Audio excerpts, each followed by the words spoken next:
Cale Marlowe crouched in the shadow of a polished black corridor, heart steady but mind alert. He adjusted the lens on his eyepiece, revealing a soft green grid over the electronic lock ahead. His gloved fingers tapped a quick code on the side of the device, and with a quiet click, the lock surrendered. He slid the door open and slipped inside. The room beyond was small, lit only by the glow of a single security panel. A slender cylinder sat on a pedestal at its center, cradled in a magnetic field. Cale's prize awaited. The prototype graviton, stabilizer that once in human hands would change the balance of power across 4 star systems. He slipped off his pack and kept one eye on the door as he unfastened the straps around the cylinder. Behind him, the security panel pulsed red. Cale froze. Either he had triggered a silent alarm or the system was simply designed to panic intruders. He forced himself to breathe evenly. There was still time. He grabbed the cylinder and pressed a small button on its side. The magnetic field dissipated. In the corridor, soft footsteps approached. Cale pressed himself against the wall and tilted his head to listen. 2 guards, clad in heavy gray armor, patrolled slowly past the door. Their visors reflected the blue neon lights of the hallway. Cale held the stabilizer close, careful not to touch any exposed wires. He watched the guards move away, then ducked out of the room. He began to retrace his steps. First the locked door, then the security grid, and finally the long, winding hall that led to the spire's central atrium. Every footstep was a beat in his chest. Against the white marble floor, his dark suit was nearly invisible. He rounded a corner and nearly collided with a service robot carrying maintenance tools. Its single eye red-lit his face for a moment before it beeped and rolled on. 10 meters ahead was the atrium. From there, an airlock led to the external docks, where his crew waited in a stealth skiff. Kyle paused at the entrance. The atrium's floor was polished glass. Below it, a network of sensors could detect even the slightest weight shift. He tapped his eyepiece to display a 3-dimensional map of the sensor grid. A narrow path of safe tiles appeared in green. He stepped onto the first tile. The glass felt cool under his boots. On the second tile, a nanosecond's hesitation. Then he moved on. The sound of his breath echoed. Halfway across, a tile flashed red. Instinctively, Cale leaped sideways, landing on a safe tile. A sharp alarm hummed. The third tile he touched began to crack. With both hands, he vaulted forward, sliding on his stomach the last meter to the far side. Glass shattered behind him, sending a shower of sparkling fragments into the atrium's open-air shaft. Alarms blared throughout the spire.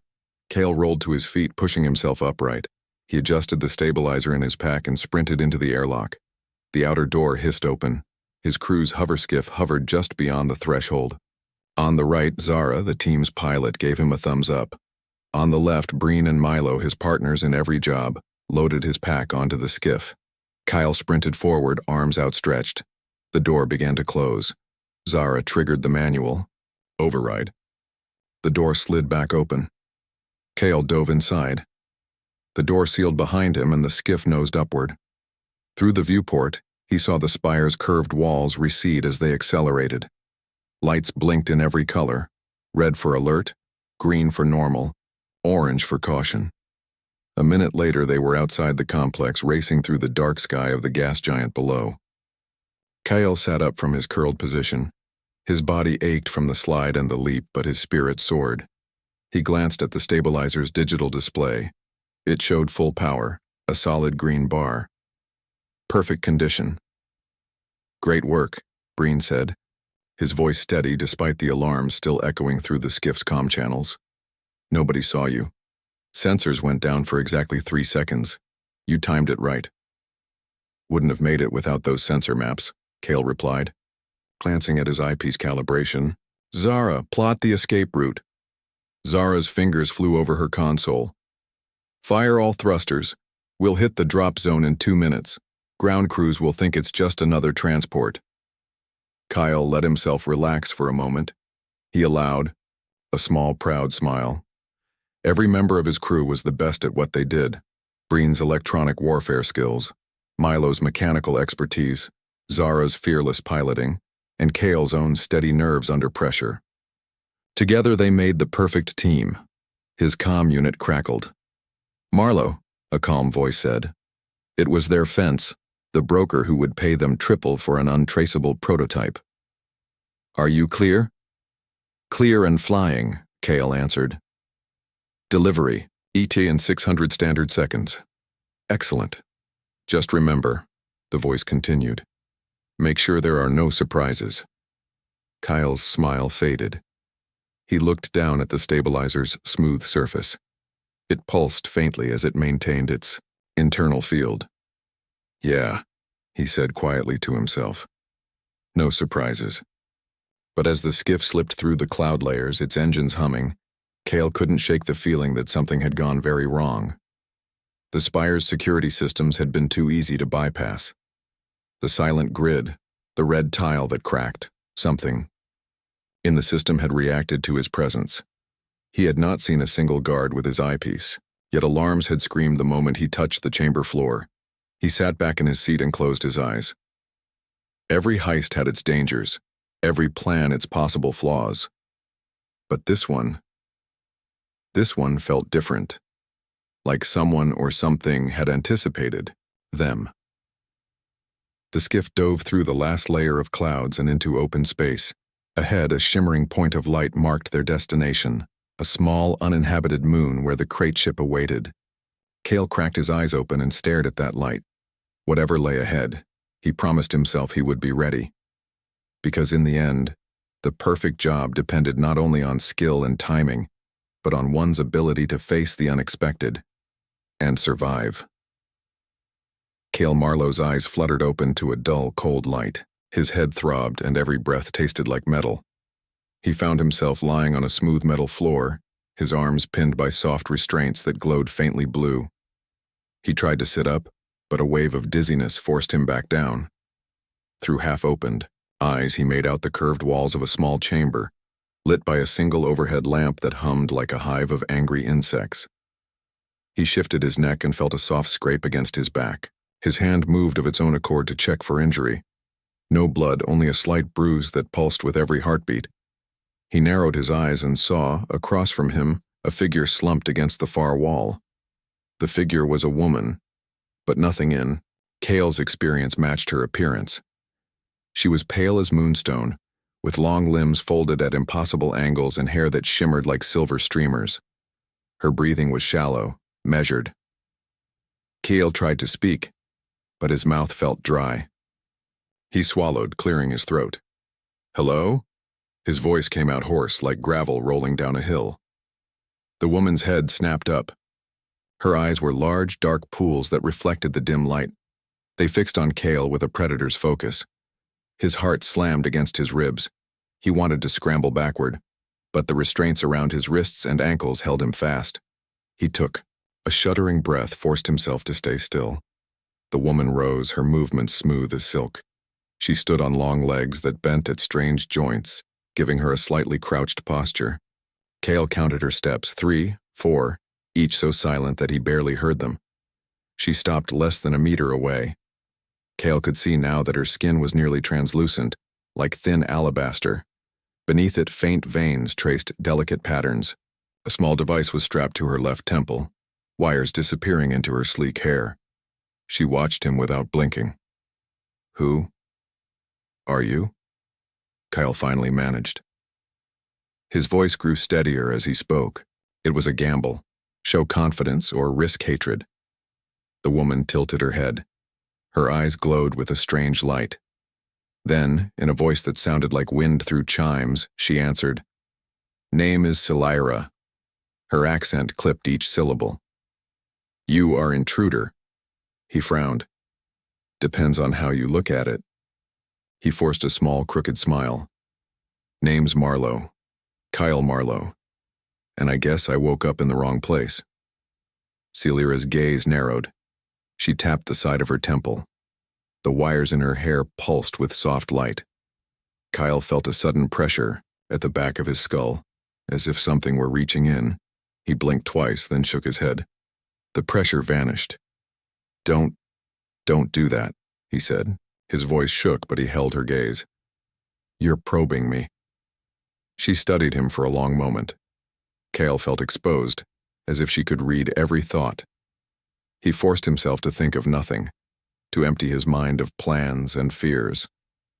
Silira's lips curved slightly, though the gesture was almost too subtle to notice. "Why here?" she asked. "Why steal the stabilizer?" He shifted on the cold floor, testing the restraints. They held firm, but he could stretch enough to touch the pack still strapped across his chest. He kept his movements slow. "My team took it. I just came in afterward." Silira's dark eyes flicked toward the pack. Kyle swallowed. "I don't want to hurt you, I just want out." She considered him for another heartbeat. Then she crouched and inspected the pack. Her nimble fingers found the release latch. Before Kale could react, she flipped it. The pack dropped open, and the cylinder lay exposed. For a moment, everything was silent. Then Silira reached toward the device, her fingers hovering just above its polished surface. Kyle's heart leapt. He tried to sit up more, but the restraints stopped him. Silira withdrew her hand. She rose again, backed away, and sat down on the floor, cross-legged. Kyle watched her, confused. "Technically," she said, "you are prisoner." He swallowed. "Okay, I get that." He forced himself to speak calmly.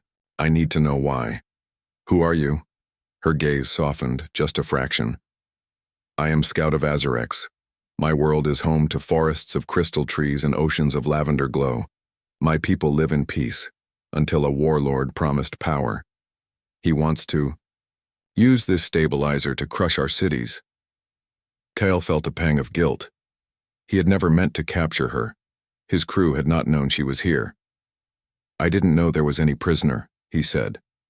"We were just hired to steal the device." Silira's eyes searched his face. Kyle met her gaze and added, "I'll help you stop him. I can fix this." She raised one silver brow. "You will help alien who you call enemy?" He nodded. "Your problem is his problem. If that stabilizer is weaponized, it won't matter whose planet it destroys." Silira leaned forward, studying Kale's face.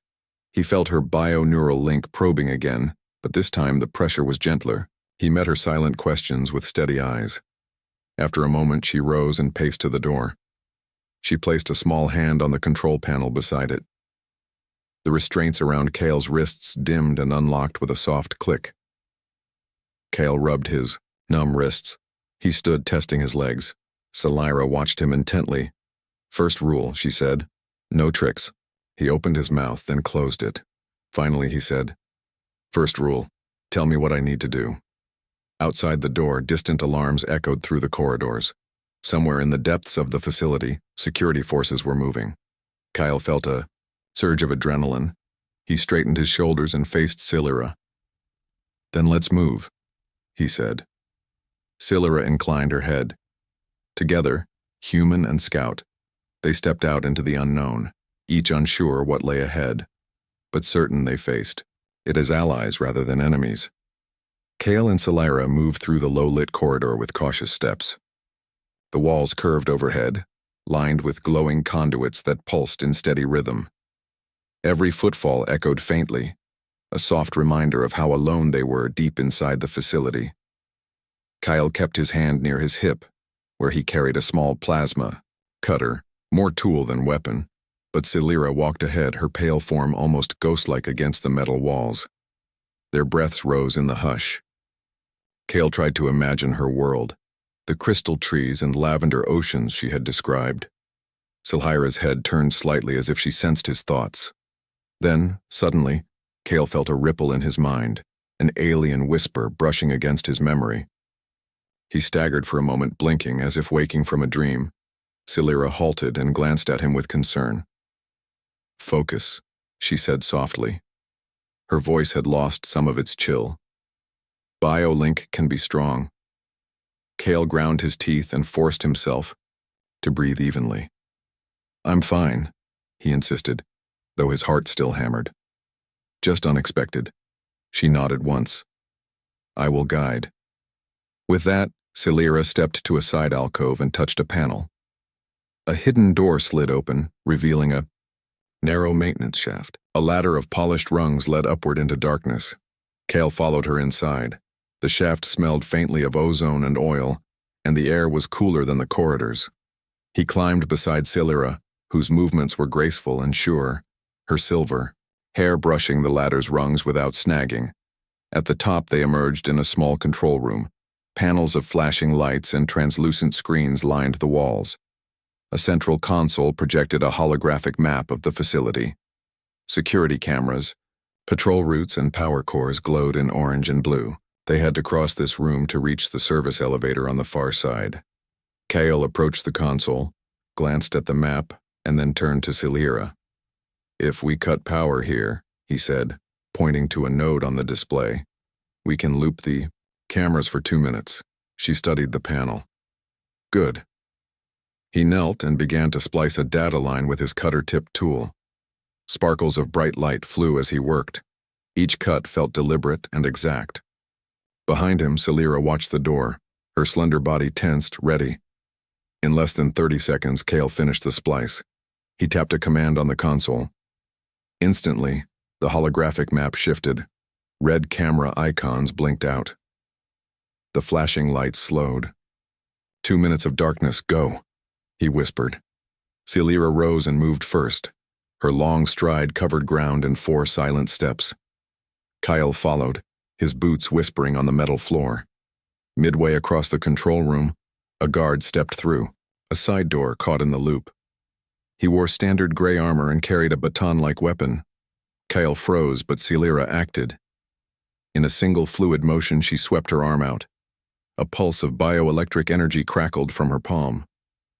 The guard stiffened, his weapon clattering to the floor as he collapsed in a heap, unconscious but unharmed. Silira did not look back. She pressed on, her skin glowing faintly where the energy had built. Kyle felt both awe and fear. He admired her power, but he worried about the risk. The energy burst might trigger new alarms. He hurried forward and scooped up the guard's baton. "Your move," he panted. They reached the far wall and pressed a small switch. A panel slid aside, revealing the service elevator. Silhira stepped inside and gestured for him to join. As the elevator descended, Kyle gripped the baton, ready for anything. The doors closed with a soft hiss. They rode down 3 levels in silence. Silhira gazed at the glowing floor indicator. Kyle fought to steady his breathing. The mental ripple returned briefly. He felt Silira's thoughts, suspicion, curiosity, and something like respect. It faded before he could grasp its shape. The elevator stopped. The doors opened to a long corridor filled with supply crates and stacked barrels. Dim emergency lights cast long shadows. Kyle peered down the hall. 2 guards at the end, likely on patrol, he observed. "We need to sneak past or neutralize them." Silira smiled, just a hint of warmth. "I handle silent." "Good." Kale slipped the barrel of the baton into his jacket, feeling its heft. "I'll cover the flank." They moved as a team. Silira glided toward the nearer guard. Kale circled behind the second one. When she reached her target, Silhira pressed a hand gently against his helmet. The guard slumped instantly, his respirator clicking open. Kyle watched in shadow as the other guard spun around. Kyle stepped out and tapped his baton. A soft blue arc of electricity danced across its tip. He touched the guard's boot. The second guard froze, then fell without a sound. In less than 10 seconds, the corridor lay empty. Kyle exhaled slowly, tension draining from his limbs. They retrieved the guard's comm badges and weapons, stowing both in Silira's folds of fabric and Kale's pockets. "Very efficient," Kale said, offering Silira a nod of approval. She inclined her head. "Human trick is good."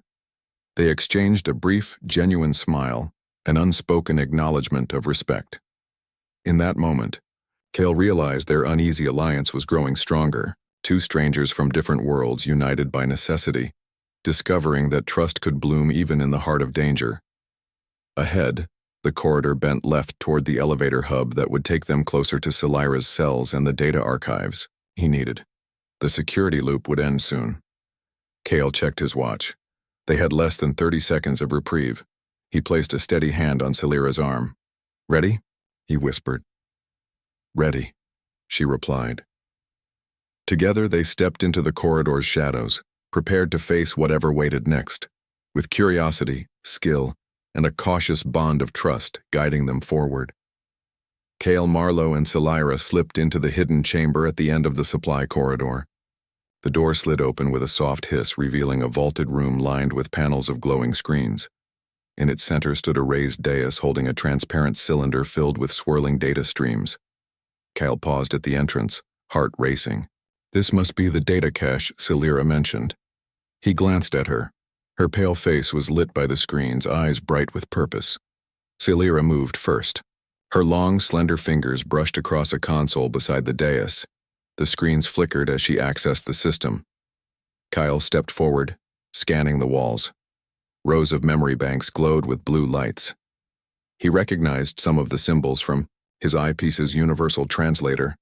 They marked security protocols and data logs. Celira's finger traced a path on the console. "These files," she said quietly, "hold proof of the warlord's plan." Kale knelt by the dais and examined the cylinder. Tiny holographic lines of code drifted around its surface. He tapped his tool to a port on the side. A gentle hum filled the room as data began to transfer to his pad. Beside him, Celira watched the progress bar inch forward. "The warlord's name is Vargson," she explained. "He served as general in my world's peace guard. Then he betrayed us and seized power." The progress bar reached 50%. Kale frowned at the console. "There's a lock here," he said. "A kill. Switch if someone tries to copy the data." He pointed to a red icon. "If we trigger it, all evidence will vanish."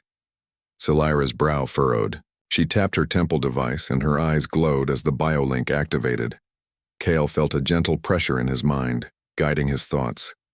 He saw how the lock worked, a hidden circuit behind the console panel. He called out, "Hand me that marker. Light." Celira snapped a small rod from her belt and handed it over.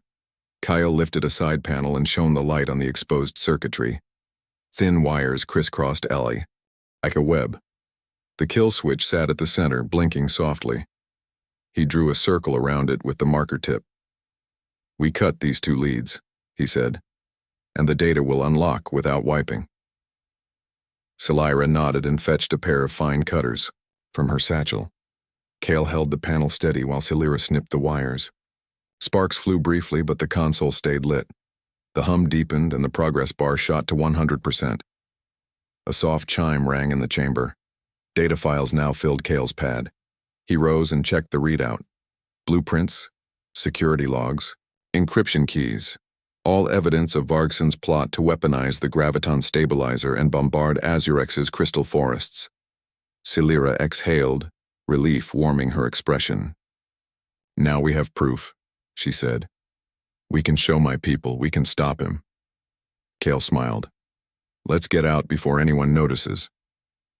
He slipped the pad into his jacket and scanned the room again. On a side panel, he saw a small hatch labeled Manual Entry. He opened it and found a microtransmitter. "This will let us broadcast the files across secure channels. Even if they lock us out, the message will go through." Celira reached for the transmitter but hesitated. "My people do not trust humans," she said softly. "They will believe only their own." Kale met her gaze. "Then let them hear your voice," he replied. "You hold the key to their hearts." Celira touched the device, her clear skin brushing its metal edge.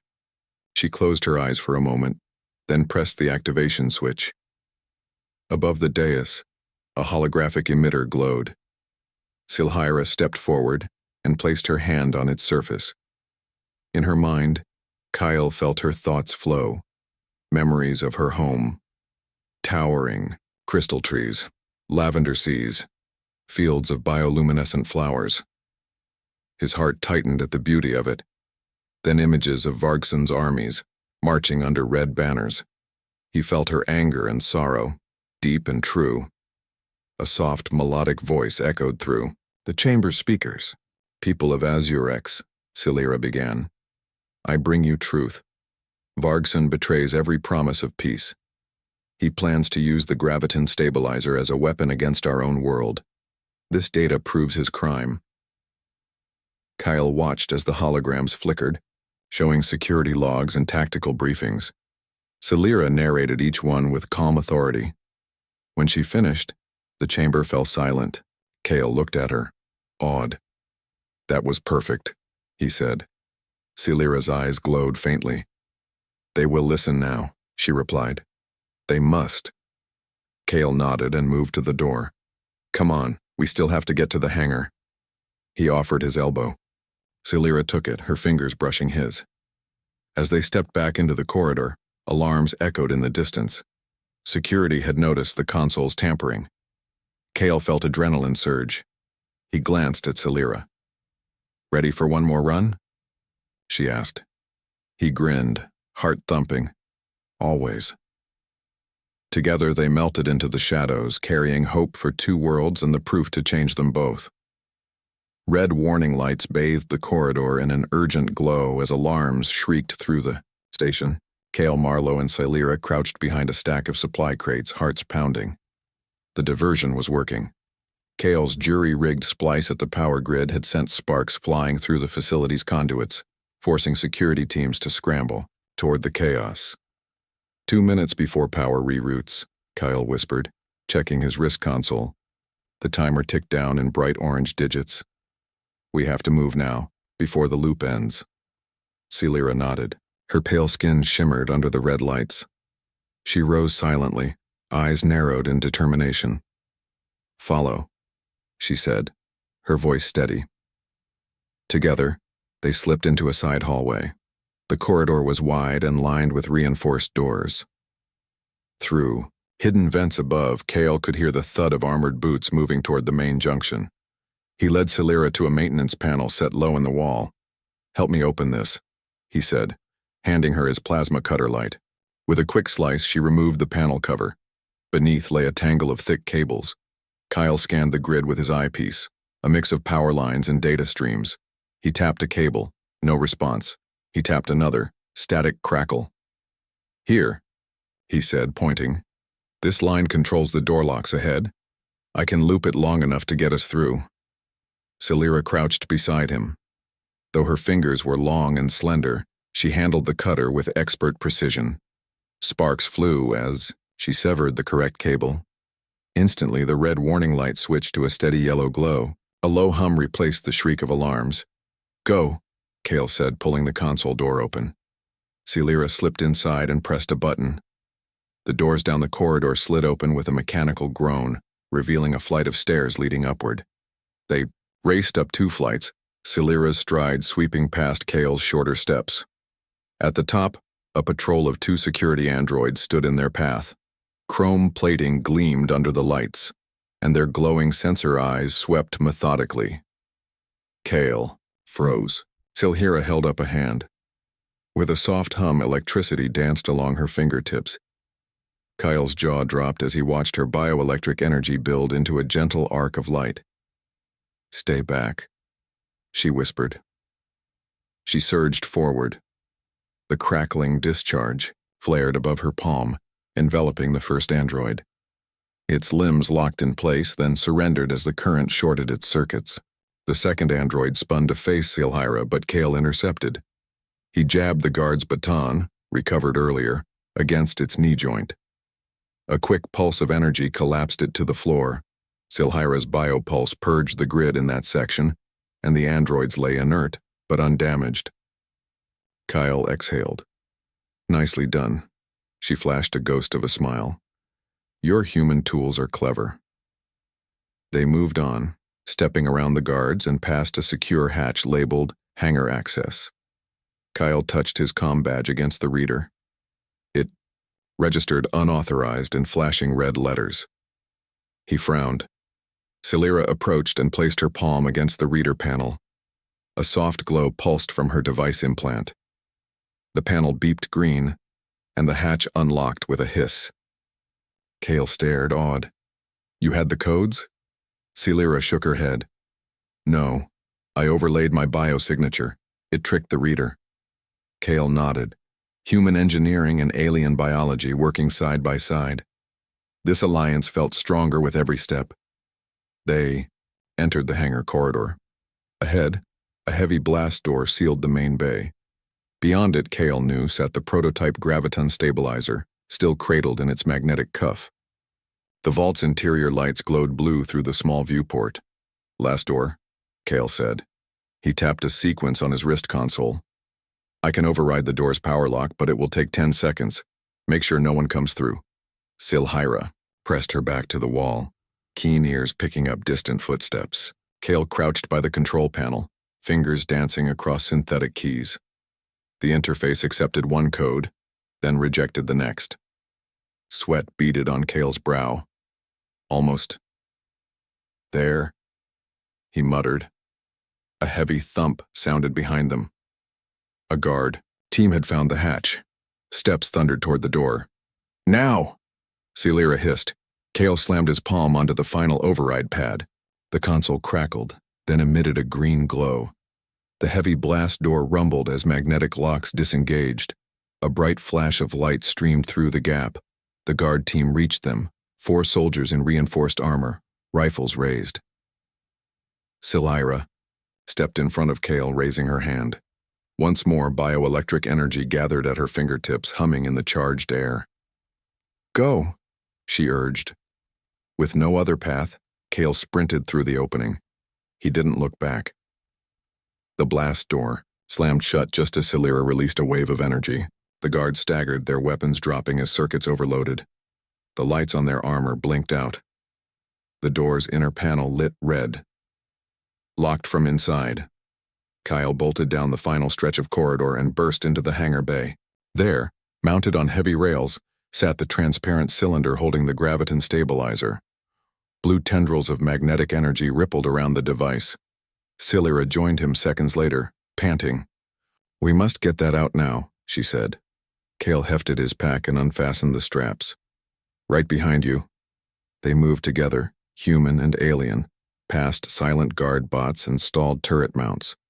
The enormity of their task pressed on Kyle's mind, but with Silira by his side, he felt unstoppable. As they reached the skiff, its engine covers already open, Zara's voice crackled over Kale's comm.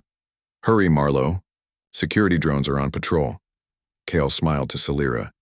You ready? She asked. She gave a small nod. Let us fly, for both of our worlds. With that, they lifted the stabilizer into the skiff's hold and sprinted toward their waiting ride. The alliance of necessity had become so much more, a true partnership born in fire and light. Kale Marlowe and Silira sprinted down the hangar's curved ramp toward the hover skiff waiting on its landing pad. The skiff's sleek hull reflected the pulsing red alert lights as security drones swooped overhead. Each drone cast a pale blue beam, searching for movement. Kale could hear their soft whirs growing louder. His heart thundered, but he forced himself to stay calm. Silira glanced up at the drones, her silver eyes narrowing. Those machines will see us, she said. We need a plan.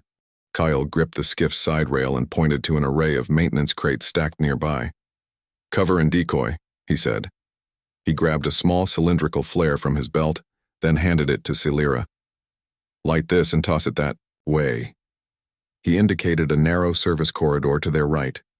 Silhira nodded. With a quick flick, she ignited the flare. It spat bright orange sparks as she lobbed it into the corridor. The drone's sensors locked on the flare, and they veered sharply toward the source, their blue beams trailing after it. Kale seized the moment.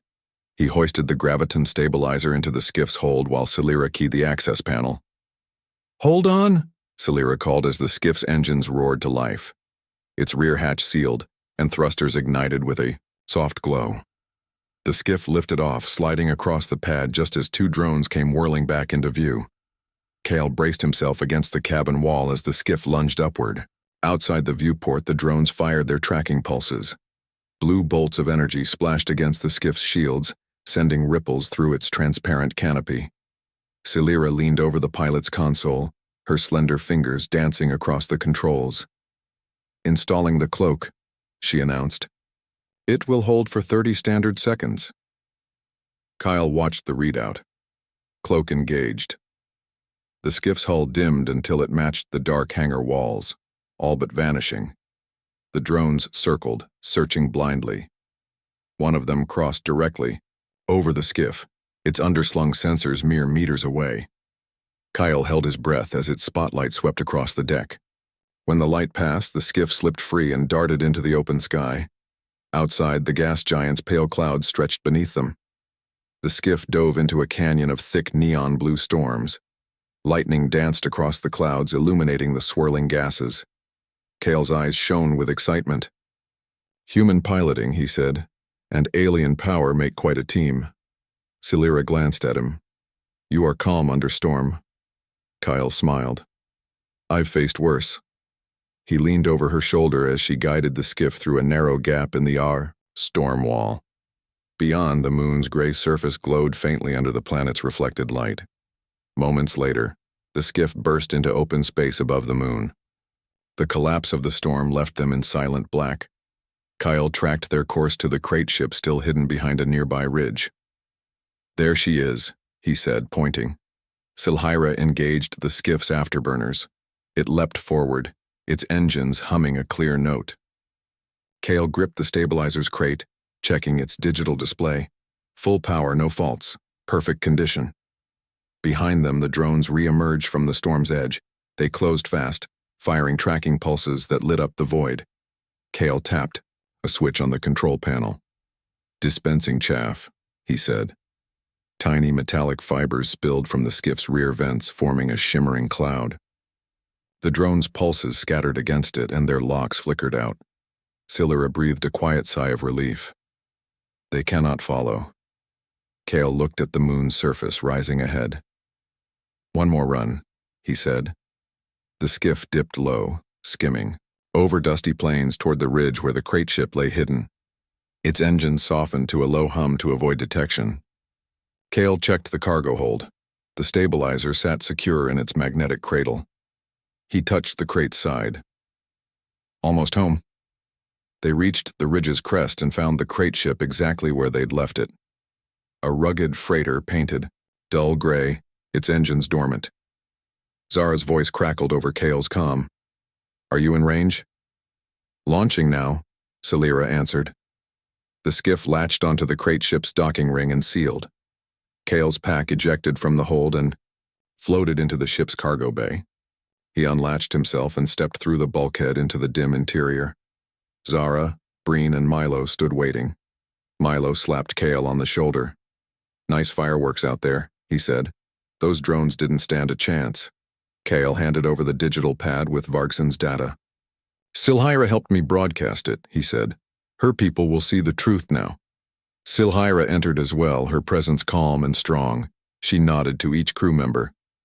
Thank you, she said softly. Zara offered her a helmet. Welcome. Aboard. Kale watched Celira accept it. In that moment, he realized the heist had become more than just a theft. It was a chance to unite two species against a common threat, and as the crate ship's engines flared to life, he knew humanity's greatest gift, its courage, its creativity, its willingness to trust, had carried the day. Their alliance was the true triumph. The crate ship's engines hummed as it slipped away from the moon's dusty surface. Inside the cargo bay, Kyle Marlowe watched the viewport, the stars stretching into lines of light. Beside him stood Celira, her silver hair brushing her shoulders, helmet under one arm. Around them, Kale's crew, Zara, Breen, and Milo, moved with satisfied relief. The graviton stabilizer rested in its secure cradle, and in the hold lay the datapad with proof of Vargson's betrayal. Kale turned to Celira. He could see both gratitude and concern in her pale eyes. The broadcast reached them? He asked quietly. She nodded. My people received the transmission as it left the facility. They saw the logs, the plans, the recordings. Vargson's generals are gathering in Council Hall to debate his fate. A smile broke across Kyle's face. That's sooner than I expected. Swift action is their way, Silhira replied. They will vote within one rotation. She touched her temple device, and Kale felt a gentle pull in his mind, a brief glimpse of her world's decision-making. Images of towering crystalline spires and lavender seas faded, replaced by glowing glyphs of votes cast. They did not waste time. Zara approached them. "Captain, we'll arrive at the jump point in 2 standard hours. After that, we can deliver the stabilizer." Kyle nodded. "Good. We'll get you safe passage back to Azurex as promised." He glanced at Silira. "Your choice." Silira looked thoughtful. She turned to Kale. "I have 2 choices." He waited. 1. I return, home and serve as ambassador. I must help rebuild trust between our worlds. She paused. 2. I remain with you, to learn of your species and explore the stars. Kale's heart skipped. He saw in her eyes the longing for new horizons. "Both are important," he said, "but only you can decide." Silira smiled softly. "I choose both." Kyle raised an eyebrow. "I will go home as ambassador," she explained, "but first I will travel with you to learn human ways. Then I return to Azurex with knowledge of humanity's strengths." A cheer rose from Kale's crew nearby. Milo clapped Silira on the shoulder. "Welcome aboard for as long as you like." She inclined her head in thanks. Then she stepped closer to Kale and looked up at him. "Your world is brave," she said. "You risk much to help me." Kale met her gaze, feeling warmth in his chest. "And your people's trust is worth any risk." Behind them, the crate ship rattled as it shifted course toward the jump point. The corridor lights glowed a steady white. Silira placed a hand on the viewport, watching distant stars wheeling past. Kyle put his hand over hers. He could feel her calm confidence and the faint hum of her bio-implant. Together, they stepped down the corridor toward the bridge. Kyle's crew followed, carrying vestiges of equipment and the portable console that held the stabilizer's control functions. Outside, the stars beckoned. On the bridge, Zara aligned the ship's jump engines. She glanced at Silira. "First jump is on me," she said with a grin. "Ready?" Silira nodded. Kyle took the co-pilot's seat beside her. As the countdown began, he felt a surge of hope, not just for his world but for Silira's, and for the bond they had forged. 3, 2, 1. Zara's voice over the comm was calm and steady. The ship trembled as it fell into the jump stream. Light exploded around them, then consolidated into a bright starburst. For a moment, the bridge was bathed in pure white light. When it cleared, they were in empty space between star systems. The stars shone crystal clear ahead. Kyle exhaled, marveling at the view. He turned to Silira. "How does it feel?" he asked. She placed her hand over his. "Like hope," she said, softly. Breen leaned over the console. "Status report on the stabilizer?" Kale tapped the portable console. The display showed stable readings. "Perfect condition, ready for delivery." "Good," Breen said. "Dispatching transmission to the Galactic Council now." On another screen, lines of data scrolled as the ship's comm uplink beamed the evidence and the stabilizer's specifications to the Council on Azurex and allied worlds. Kale watched the progress bar fill. Milo let out a low whistle. "With this proof, the Council can ban weaponization of graviton tech." Silhira's eyes glowed brighter. "They will vote to destroy all military-grade stabilizers and use the technology only for peaceful energy and transport." Kale squeezed her hand. "Because humanity trusted you enough to help." She smiled, and for a moment, Kale saw not an alien scout, but a true friend. As the transmission completed, the ship's lights dimmed for the first time since the alarms in the spire. A hush fell over the bridge. Outside, the void held no threats. Inside, Kyle realized the perfect heist had not been stealing the stabilizer. It was sparking a friendship that could unite worlds. He stood and faced Silira. "This is just the beginning." She nodded, her silver hair catching the bridge glow. "Together we shape the future." Kale looked out at the stars and felt humanity's promise shine brighter than any weapon. the promise of cooperation, compassion, and shared destiny. And as their ship sailed on, he knew that the greatest adventure lay not in what they had taken, but in what they would give back, to each other and to the galaxy.